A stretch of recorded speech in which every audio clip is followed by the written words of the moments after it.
Which brings me to this week's Sick of the Week. Sick of the Week.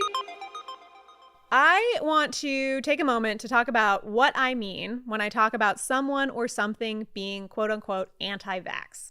The label has been used so liberally and in such a wide context, it's kind of all but lost its meaning, and it's often reacted to very defensively.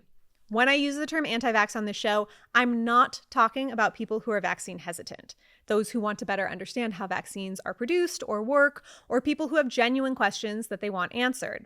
I am also not talking about people who have experienced or witnessed a vaccine injury and now have greater concerns. When I am talking about anti-vax, I am talking about people or organizations that misrepresent scientific research, use false information, or omit context in talking about vaccine risks and benefits in order to cause unwarranted fear or distrust that results in people choosing to forego vaccination.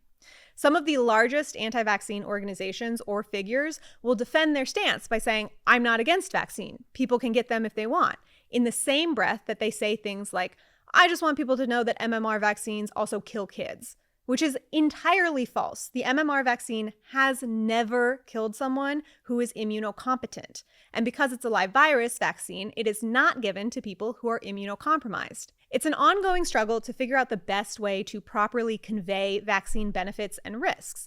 If you spend the same amount of time talking about both, people get the impression that they happen at equal rates, which they do not. But if you emphasize the fact that vaccine injuries happen at a rate that is a fraction of what happens as a result of infection, people who have experienced vaccine injuries might feel like their suffering is being dismissed.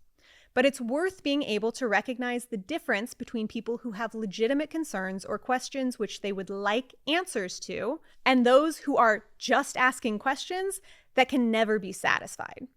For example, announcing plans to study if there is a link between vaccines and autism might seem like a fine practice for vaccine safety, but it implies that the topic hasn't already been exhaustively researched and found that there is no link.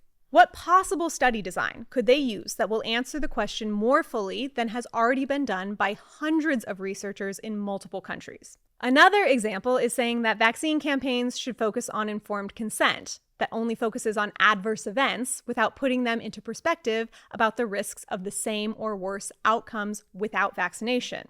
Another example is stopping research into why people might be hesitant to get vaccines so that we can't improve the education that we provide to people. People or organizations that are anti-vax don't go around slapping vaccines out of doctors' hands. They work to convince the public that they should be choosing not to vaccinate based on misinformation.